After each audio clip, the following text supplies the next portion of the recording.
Picture this. You've got the most powerful, most technologically advanced, and culturally dominant civilization on the entire planet. I mean, an empire so huge and so deeply entrenched that the people living in it literally believed it would last until the end of time. And then, it just collapses. So how does an unstoppable empire die? Honestly, it's probably the greatest cold case in human history, and it's this massive, suspenseful mystery that has kept scholars up at night for centuries. Welcome to today's Explainer. We're diving into echoes of ruin, the anatomy of Roman collapse. We're essentially going to perform a historical autopsy today, tracking the exact chain of events that brought a true ancient superpower right to its knees. All right, part 1, Rise of a Superpower, the Unstoppable Giant. To really grasp how crazy this collapse was, we have to understand what Rome looked like at its absolute peak. It was completely undisputed. We're talking about a territory stretching all the way from the rainy hills of Britain straight across to the sun-baked deserts of the Middle East. Unmatched engineering, towering aqueducts, massive road networks, and a military machine like nothing the world had ever seen. It was the absolute pinnacle of human achievement at the time. So, it really begs the question, right? How on earth could a giant with this much wealth, power, and untouchable grandeur ever fall apart? That brings us to part 2, rotting from the inside, the internal disease. You see, empires almost never die from just one sudden punch. It's more like a creeping, invisible disease. It starts with a crazy domino effect. First, political instability. We're talking about emperors being swapped out constantly. And yeah, a lot of them met highly violent ends. Well, when the seat of power is basically a revolving door of assassinations, you inevitably get number 2, rampant corruption.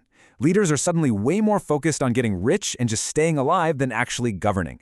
And that triggers the worst one. Number 3, a complete loss of public trust. Citizens just stopped believing in the idea of Rome. The foundation wasn't just cracking, it was totally disintegrated. And then there was the money problem. This is where things got really desperate for your average Roman. Imagine trying to balance a budget where a massive chunk of your economy is just sucked dry by military maintenance to guard impossibly long borders. Then another huge chunk goes to this exploding, bloated government bureaucracy. What's left over for actual society? Barely anything. To keep the lights on, the state had to crush its people with taxes. It's basically the classic boiling frog analogy, you know? The financial heat was turned up so slowly that the citizens were economically doomed before they even realized what was happening. And to make matters worse, to pay for all of this, the government did something incredibly dangerous. They started devaluing the currency. They literally just started mixing less and less actual silver into their coins. And the result? Skyrocketing inflation. This was the silent killer. It crippled the economy, completely wiped out the savings of the middle class, and absolutely ruined trade. The empire was basically going bankrupt, and regular people were starving, while the ultra-elite were still living in total luxury. So, out of cash and dealing with all this internal rot, they made a massive, desperate choice: outsourcing the sword, or what we call the mercenary dilemma. For centuries, the backbone of Rome was the traditional citizen legionary. These are men with a deep, patriotic loyalty to their country. They were fighting for their own homes. But now, lacking money and manpower, they started replacing them with foreign mercenaries. They're hiring Germanic warriors to fill the ranks. Now, these guys might be loyal to a paycheck, or maybe to a specific general, but they had absolutely zero fundamental loyalty to the Roman state itself. I mean, just pause and think about that for a second. What happens when your protectors have zero loyalty to your nation? It creates an unfathomably severe military weakness. You've essentially handed the keys to the front gate over to people who really don't care if the house burns down. Which leads us to part 3, barbarians at the gates, the external shock. With the borders weak and the economy in absolute shambles, the sharks smelled blood in the water. And this wasn't just one bad battle. It was a rapid-fire succession of traumas. Late 4th century, the Visigoths strike. They actually cross the borders and sack the city of Rome, which was a psychological earthquake for the ancient world. Then 5th century, the Vandals invade, literally giving us the word vandalism because of how much they destroyed. Mid-5th century, Attila the Hun is ravaging the landscape, pushing even more displaced tribes right into Roman territory. Finally, the pressure is just too much. AD 476, the final blow. A Germanic king deposes the last Roman emperor in Italy. Game over.